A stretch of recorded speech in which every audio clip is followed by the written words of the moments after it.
Good? Okay, thank you. We're calling to order the meeting of Planning and Zoning Board on June 16th, 2021. Please join me in the Pledge of Allegiance. Pledge allegiance to the flag of the United States and to the republic for which it stands, one nation, under God. indivisible, for liberty and justice for all. Okay. Thank you. And at this time, I'd like to introduce the members of the Planning and Zoning Board. We have Bill Rotella to my right, John Barranco, Mary Fertig. To my left is Jackie Scott and Michael Weymouth. And we have down below here our new member, Sherry McCartney, and our other new member, Steve Gannon. Say hi, everybody. Welcome, welcome. And Brad Cohen. Hi. So, and Ella, do you want to introduce staff? Good evening, Chair, members of the board. Tonight from staff, we have Assistant City Attorney Dwayne Spence. We have Carlan Grant, one of our planners, as well as Jim Hetzel, Principal Planner. Thank you. Okay, thank you, Ella. And we have Bridget Chiappetta here, who is our wonderful recording secretary, court reporter, who's going to take the most accurate minutes there are. So with that, with that, I would like to ask if there are any corrections or additions to the minutes of the May 19th, 2021 meeting.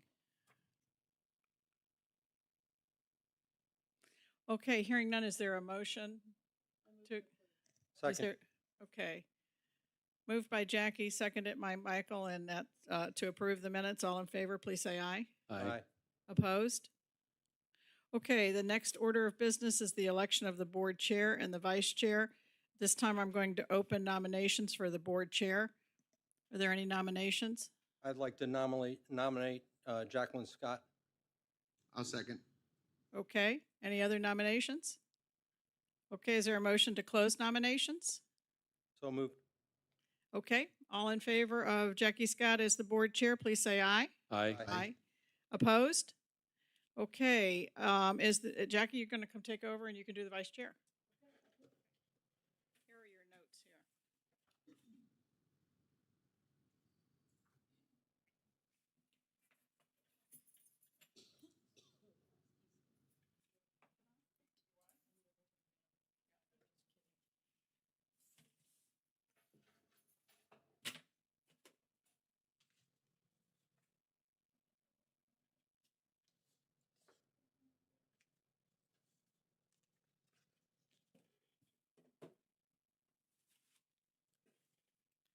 Thank you, board members. Let's proceed to the election of vice chair. Do we have any motion for vice chair? I'd like to make a nomination for Brad Cohen.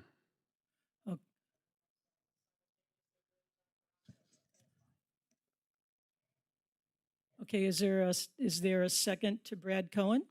I'll second that. Okay. Shall we vote? Shall we vote? All in favor of Brad Cohen, please signify by saying aye. Aye. Aye. Okay. There we go. I almost voted for myself. Pardon me? I almost said aye. Oh, can I? I don't know. Okay, we've introduced the staff, so on the agenda tonight, we have item number 1 and item number 2. Our city staff wants to defer those. Item number 1 is T21002. Staff requests the deferral to June 21st, 2021. Do I need a motion to approve, Ella or Dwayne, or can we vote on this openly? To How do you- July 21st, if I may. What'd you say, Ella? I'm sorry. I'm sorry, I just wanted to clarify the deferral request is to July 21st. Okay, both items say June, so that's just a clerical error, correct? That's correct. It should be July 21st. Okay, do you want us to vote on these separately? Yes, please. Okay. Is there a motion to approve the deferral to item number T21002? I make a motion to defer. Okay, is there a second? Second. Okay, do we need to call the roll, or can we signify by saying aye? Okay, all in favor? Aye. Aye. Aye. Any opposed? Okay, item number 2. Staff request a motion to deferral again to July 21st. I'll entertain a motion to approve. I make a motion to defer to the July 21st. Is there a second? Second. Okay. Any discussion? All in favor, say aye. Aye. Aye. Okay, Aye. motion passes. Okay, item number 3. Let's see, case number. Bear with me 1 minute.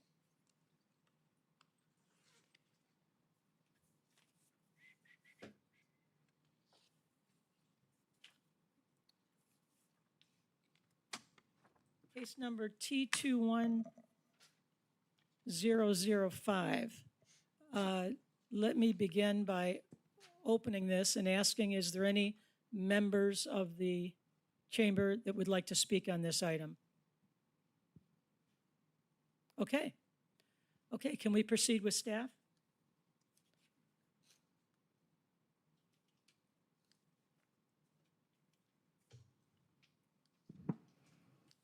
And Chair, while Carl-Ann is getting her microphone situated, I just wanted to mention that you all received an Exhibit 2 that has been corrected. There were some minor errors that we needed to change on page 2 and page 3 of the report, so we just want to make that part of the record.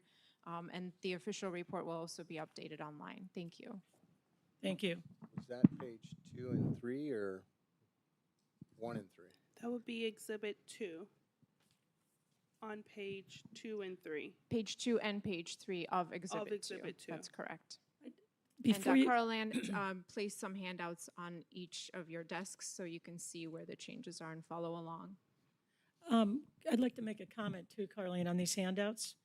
I'm not sure, I could be the only person up here, but my eyes, even with glasses, can't read a size 3 font. So when you send us a Downtown Regional Activity Center report, it's extremely tiny. I don't know if that's necessary, but maybe in the future, a little larger so we can actually read it. Thank you. I'll make a note. No problem. Please begin. All right. Good evening, Chair and members of the board. Carl-Ann Grant with Urban Design and Planning.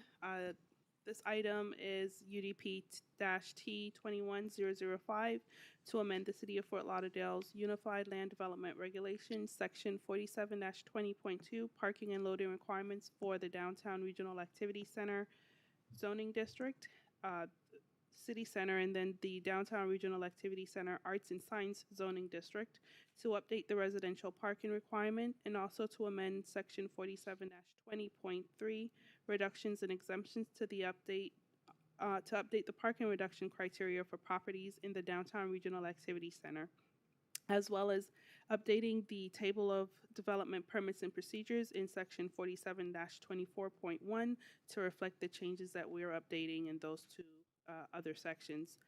This effort stems from the Downtown Regional Activity Center amendments that came in front of you all in September of 2020 to codify some of the Downtown Master Plan dimensional requirements and provisions. As part of those amendments, in particular, the Planning and Zoning Board recommended to adopt a minimum residential parking requirement in the Regional Activity Center, City Center, or RACCC, based on the Downtown Civic Association's recommendations of introducing 1 parking space per residential unit, where the requirement currently is market-driven. Since the existing parking requirements exempt parking standards for residential developments in the RACCC and the RAC-AS zoning district, staff analyzed both districts in evaluating the adoption of the minimum residential parking requirement. As part of the analysis, staff determined that the average parking ratio in RACCC is 1.3 parking spaces per unit, indicating that 1 parking space per unit minimum for residential is appropriate. Staff does not recommend that the minimum parking requirement be increased beyond 1 space per unit. It is important to recognize that the downtown Fort Lauderdale continues to grow and mature as the county's regional metropolitan area. Access to various modes of transportation plays an important role to keep people moving throughout the city and for downtown's continued economic health. This has been historically the case since downtown typically strive to promote less dependency on cars and more dependency on multimodal mobility. Staff also introduced a reduction process for qualifying projects for which parking reduction may be requested via a site plan level 1 or administrative review process, subject to the criteria outlined in the parking reduction and exemption section, consistent with how parking reductions are currently reviewed in parts of the downtown that fall within the Northwest Community Redevelopment Area. And so staff is proposing to request a parking reduction concept for the downtown area properties, as well as a site plan level 1 parking reduction subject to a city commission request for review or call-up procedure outlined in 47-26.82. Accordingly, staff added a call-up provision to the amended language in amended Table 1 of Section 47-24, Development Permits and Procedures, to reflect the site plan level 1 review for parking reduction requests in downtown, as well as other related updates to the table. And that's it for me. If you have any questions, I'll be happy to help. Thank you. Does anyone, do we, I think we first need to close the public hearing. Am I correct, Ella? Dwayne? Is there a motion to close the public hearing? Chair, first, Yes. if you would inquire as to whether or not there's anyone in the I can't hear you. If you would first inquire whether or not there's anyone in the audience that would like to speak on the item before closing the public hearing. Okay, even though I did it before, do it again? Yes, please. Okay. Is there anyone here from the public that would like to speak? None. Okay. Do we have a motion to close the public hearing? Second? Second. All in favor? Aye. Aye. Okay. Let's bring it back to the board. Does anybody have any questions?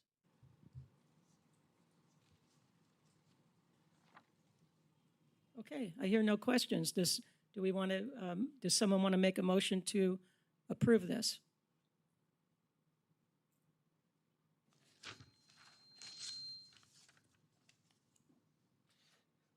I'll make a motion that we approve it. Thank you, Mike. Is there In a the second? interest of time. Really? Is there a second to this? I'll second. Okay, is there any discussion on the motion?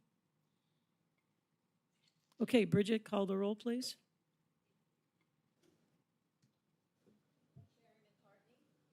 Yes. Yes. Yes. Yes. Yes. No Jay Shackman. Yes. Yes. Okay. Motion carries. Thank you. Okay. Item 6 on the agenda is communication to the city commission. Do any of the board members have any communications they want to?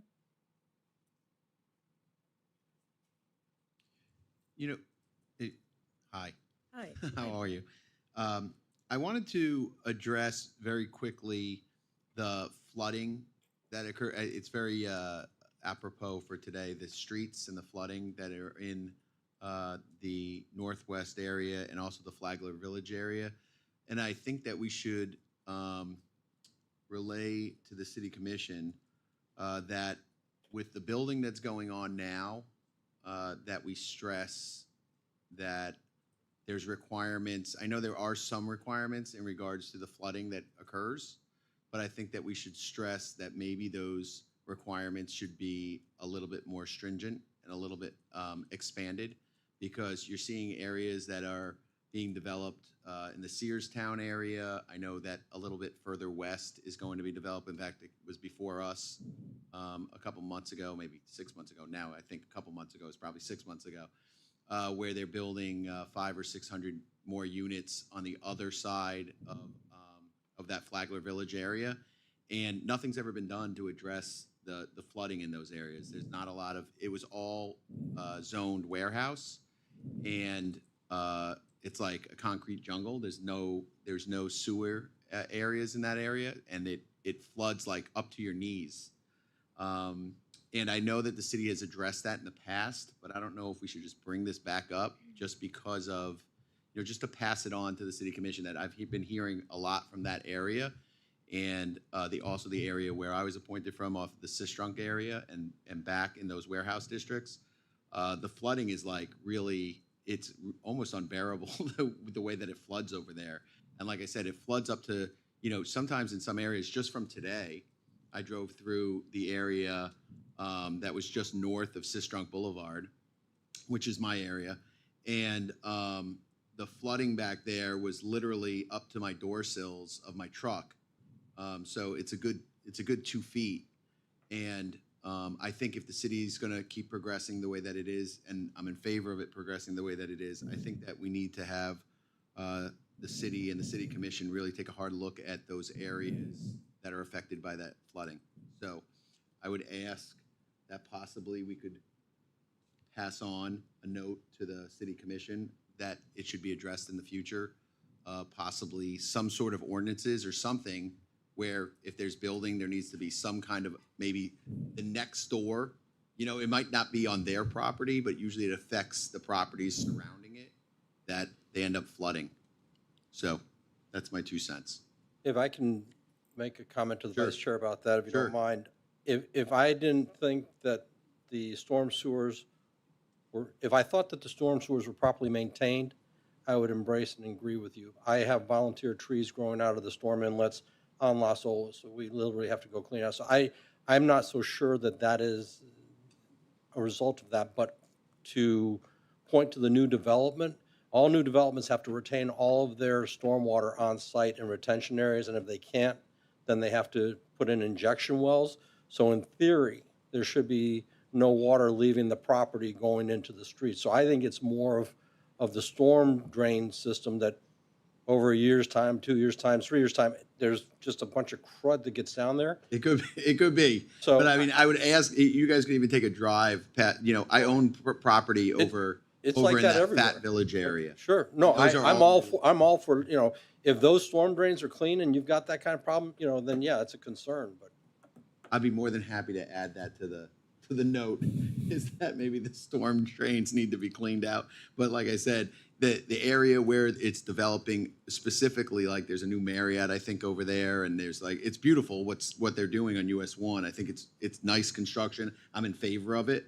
But a lot of that water is not being retained on those properties. I know what the theory is, and it could be because of that, but a lot of the water is not being retained on that property, and it's actually flowing down to the warehouse districts because it's lower, right? Right. So when they Sure. build, it's a higher elevation, so it's actually flowing down to the warehouse areas. And these guys are, there's a lot of auto body shops and stuff like that, especially off of Sistrunk, and it's affecting them. So I think the city needs to take another look at that, and that's kind of my recommendation. And I'd add, if it's a storm drain issue, maybe, we can add that to it. But that's all.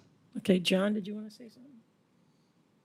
I was just going to say, there's probably some truth to your theory that everything's getting built up, because recently a lot of those areas in the downtown were just big grass areas that hadn't been developed yet, and then we're establishing new floodplain guidelines. So the city of Fort Lauderdale has gone above and beyond with the new FEMA maps. So they've adopted the FEMA maps that are proposed by FEMA. FEMA hasn't even adopted them nationally. So Fort Lauderdale is very progressive in thinking that way. But at the same time, your property, if it's new, may potentially displace water, whereas it used to take a lot of that water in. Yeah. And it still does, interestingly enough. It's like Mike said, we've got deep injection wells typically when they build out those properties wall to wall. So there might be some truth to what you're saying, but until those properties are redeveloped to the new flood guidelines, because we know, water levels are rising, the grounds are saturated, and the city is proactively doing things, but a lot of those older properties, I'm finding in renovations where, we have flood dams that we have to place on the exterior of the buildings when we renovate. So just one of those things, if you're an older building, it happens. So, but yeah, I agree. It's something I think we're going to see more and more of. So we should probably address it.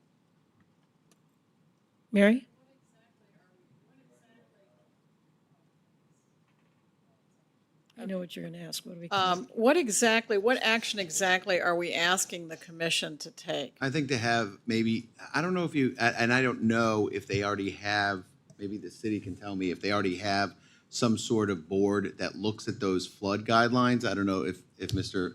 Barranco knows.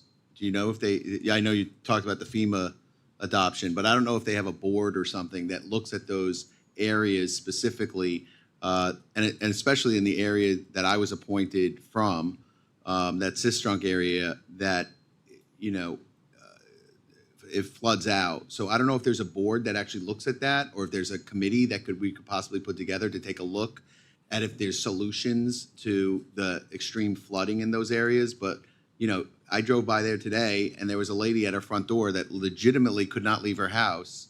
And it could be because she has an older house and the elevations around her are higher. But this lady was probably in her late 70s, and she could not leave her house because of the water that was literally up to her front door. So maybe there's a committee that can be, maybe we should recommend that there is a committee to look at a solution for that issue, but I'm not quite sure what we can recommend. Well, what I'm wondering is if it would be good to have Dr. Gassman come give us a presentation on or Raj, on what the city is currently doing Maybe. with stormwater Sure. before we send the communication. Yeah, maybe, Because they've done a lot with seawalls, and they are, I think, making an effort to put infrastructure in throughout the city. And I agree with you, it's a terrible problem. We had those rains last year out off of Riverland Road, was totally underwater. But they are trying to put the infrastructure in place for the stormwater. So maybe we could get her to come give us a That would be good. presentation, and then we could draft a communication after we hear it. that would be great. I can tell you as part of the infrastructure task force, I mean, the city has done a remarkable job on improving this. In the last year, it's amazing what they have accomplished. Now, they're not done yet. And I kind of agree with what John said about, you know, the Sure. elevated building Sure. and all the poor people that are lower, as well as maybe cleaning out the stormwater drains. But so many people think we have so much of a problem, and I think we do have some problems in some areas, but I think they're really rapidly trying to get it cleared up. So I think it's good that we bring it to their attention, that you're seeing it in the Northwest or wherever, and, you know, I like the idea of having either Nancy or Raj come and Yeah, that would be great. give us a little Maybe we update. recommend if Nancy or Raj can come. Raj is probably the appropriate one. Yeah, so Raj. Is that okay, Ella? I know So- last time we asked for, I would just suggest that it be restated in the form of a communication to the city commission, and then we need the motion to be seconded, obviously, and then go through the vote. And maybe also if we just state appropriate public works staff representative, that way the department can send someone that's appropriate. May I suggest just one more person? There is a flood Czar. guru, I'll call him. Sorry. Floodplain manager, Right, that Richard works Benton, for mhm. your department, and they review all the site plans and conformity with the FEMA flood maps, and they know where all the low areas are and alluvial plains, or, you know, whatever they call them. Yeah. They would probably be good to have here So to I would- understand the issue. So I would make a motion to either have someone from, what's that, a request? Sure. A request to the city commission to have someone from Public Works and/or, what is it? I would call him the flood czar, but he's not. What is he? What did you say the title? floodplain manager. The flood manager, to make a presentation in regards to what the city is accomplishing to mitigate the flooding, specifically in the northwest area of Fort Lauderdale and that north of Sistrunk area. I don't know if that's technically northwest, but I think it is. okay? Do we need a second to that, or we can, I'll second that. John seconds? Okay, all in favor? Aye. Aye? Okay, great. Anybody else have a subject they want to bring up? You turn my phone off. I have one thing I'd like to bring up. I don't know if this is a communication to the city commission, or it'll come under the good of the city, but in the zoning code, there's an area where if you own an existing commercial building, somehow you're allowed to turn a small little tuxedo shop into a nightclub restaurant with no parking. And I think personally, I think it's a huge loophole especially when it abuts residential property. And I would like to see if you all agree that that should be looked at and visited. And the reason I'm bringing it up is I'll name the location, and then I think you'll understand. The balcony on Las Olas Boulevard, backs up, it's got an alley, and it's got all these single-family homes. And they have no parking. They blast music until 2 in the morning. I'm constantly getting complaints from people. And I don't know that we want to promote that type of, in the zoning, I don't know we want to have that, where people can go from a much less intense use to all of a sudden becoming a restaurant. And I think it's a loophole and a problem. And I don't think that it's necessarily in every location, but in that location, it's a huge problem. And I don't want to see that. All it does is, it's just going to keep going and going if we don't revisit it. The noise ordinance, as you're aware, is coming to the city commission, has been put on for the last 3 meetings and taken off. Right. So that may be a place to begin with what recommendations are going to come forward to, I know it's a citywide problem on noise, and so that may be coming forward to be redrafted, and that may be a good place to start. Well, yeah, but this is specific, Mary, to, and Ella, can you chime in on this? This is specific to allow someone to go from a less intense use as a tuxedo shop with no parking, and then boom, you become a restaurant and a bar and everything with no parking. And if we continue to do that, all we're doing is causing more and more problems. Yeah, I believe, Jackie, you're referring to the section in the pedestrian preservation area along Las Olas where businesses that were approved prior to 1997, if they're doing change of use, can utilize some criteria to change the use to a new use. And again, this centers around the fact that Las Olas is a pedestrian-oriented street, that we want businesses to succeed along that corridor. And so, being that a lot of businesses are market-driven, if a tuxedo shop didn't work and a restaurant did, those provisions at that time in place were put in there for that to happen successfully. Without, unless you trigger that 50% mark where you have to redevelop the entire property as a new project, that you let some of these existing buildings continue on and successfully run a business. But certainly if that's a communication that you wanted to send up to the city commission, staff could certainly look at those sections and evaluate them. I really want that revisited because it's causing huge problems and it will continue if we continue to allow that.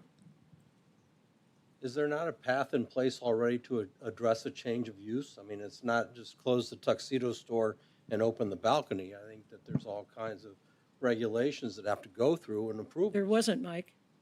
There wasn't. I think Staff there is, approved but I it. may be wrong. I wasn't a part of that, but.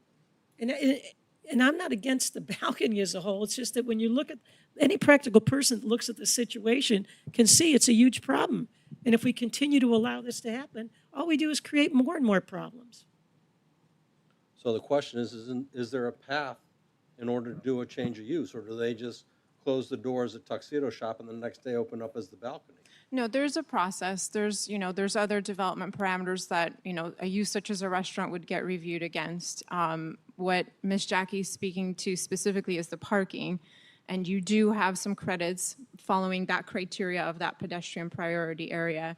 And if you're a building that's an existing building prior to those established prior to the 1997 code going into effect, and you're not changing the building more than 50% of its value, then you get certain credits for parking. But other aspects of that application absolutely have a process and they get reviewed against it. So maybe what you're asking for is just what we did here with the stormwater, is a presentation on what the processes are right now and just review that section of the code. Can we ask for that, Ella? Because I know that takes staff time. I mean, I generally just went over that section. I think the question is if you want it changed, staff could go back and analyze it and depending on what those recommendations and that policy direction from the city commission is, we can take a look at that code specifically and then come back with some recommendations. I think if we made changes, not to hurt anybody, don't get me wrong, but the pathway doesn't come to the planning and zoning. To me, it's just a bad pathway, and I would like to see a change. I don't know if the rest of the board wants to have the staff, have the city commission direct staff to look at this or not. I'd hate to have the tail wag the dog. I understand your frustration with what's happening at the balcony. And I'd like to think that what I and our company does is a good steward for the immediate community.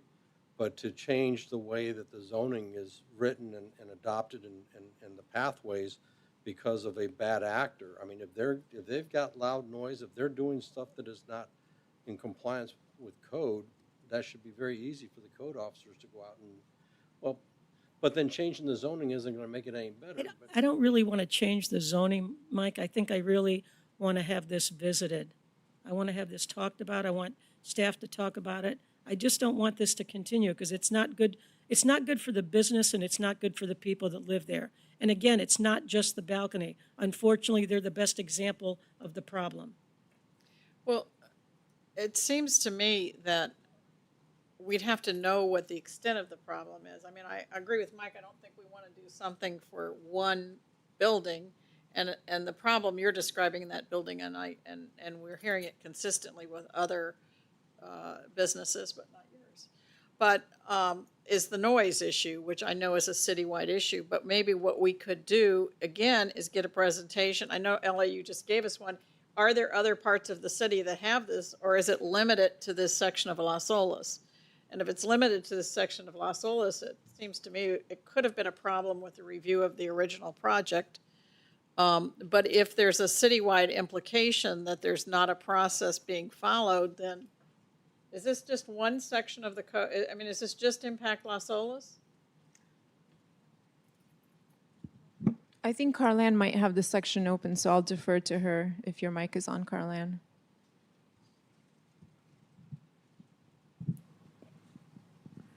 I'm not going to read the section, but if there's an area in the city that can meet the criteria of that section, then you can apply that area. So there's other corridors along the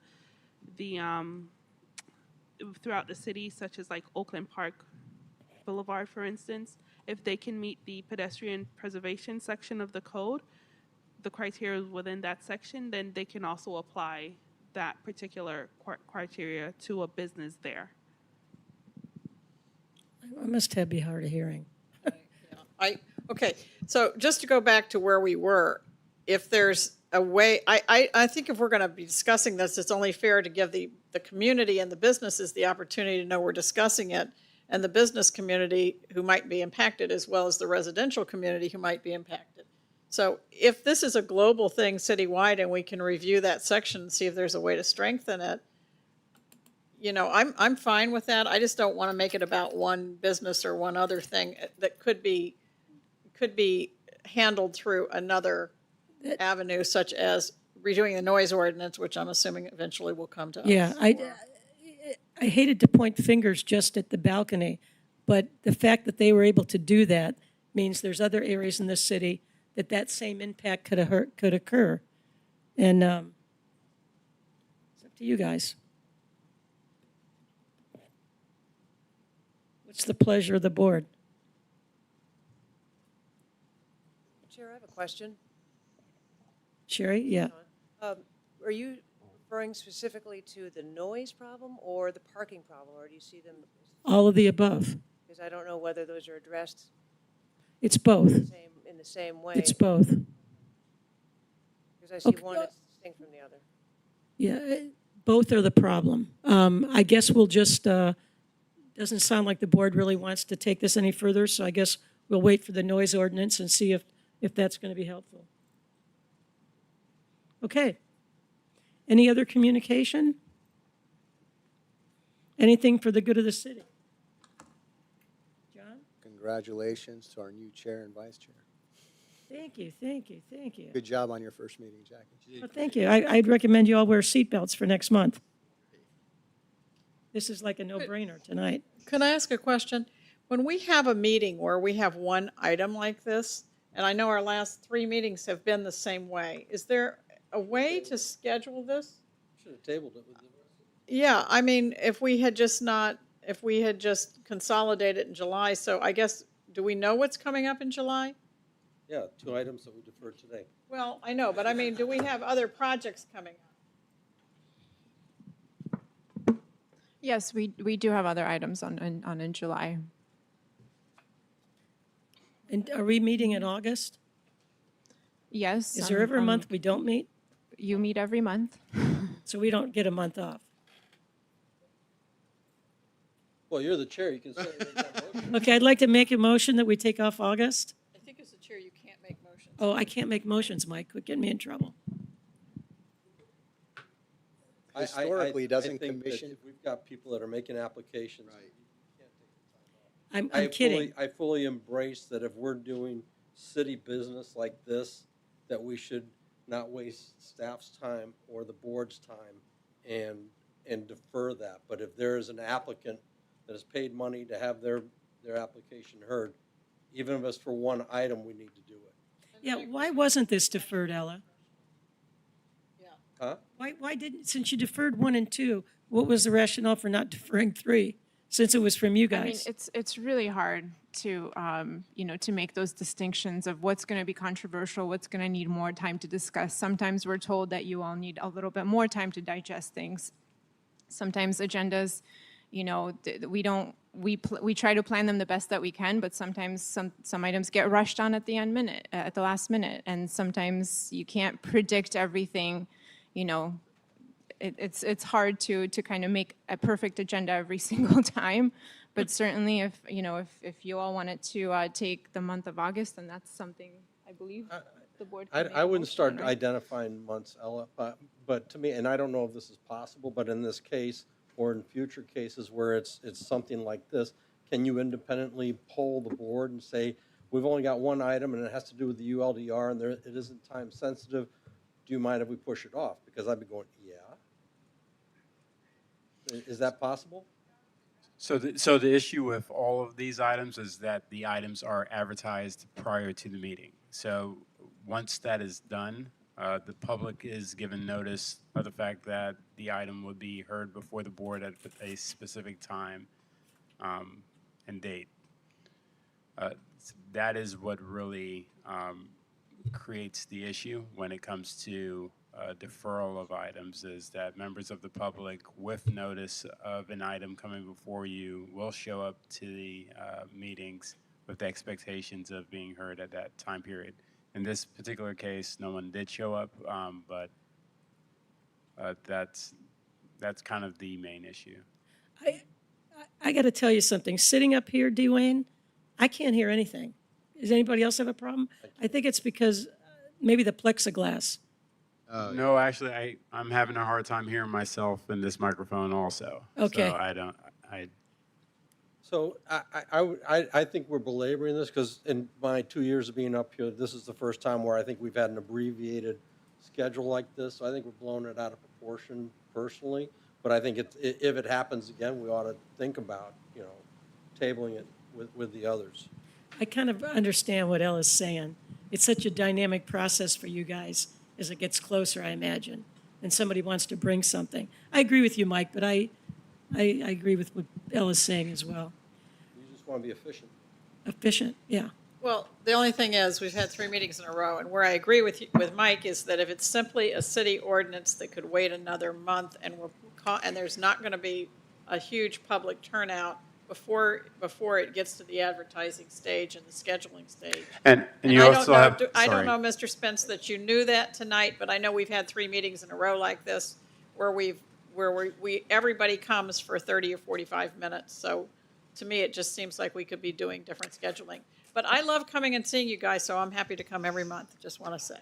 I do also want to indicate that sometimes the ordinances are not originating from the departments, but rather from the city commission with certain time pressures that they have expressed. So I just want you to keep that in mind as well. And also, I'm not sure if you heard Dwayne earlier, but we talked about notice requirements. So a lot of what goes into planning an agenda, takes into consideration notices going out, not anticipating what public may or may not show to a meeting. So just another point of consideration. Thank you. I move to adjourn. Okay, there's a motion to adjourn. Is there a Second. second? Second. All in favor? R. Aye. See you all next month. Thanks for the vote of confidence.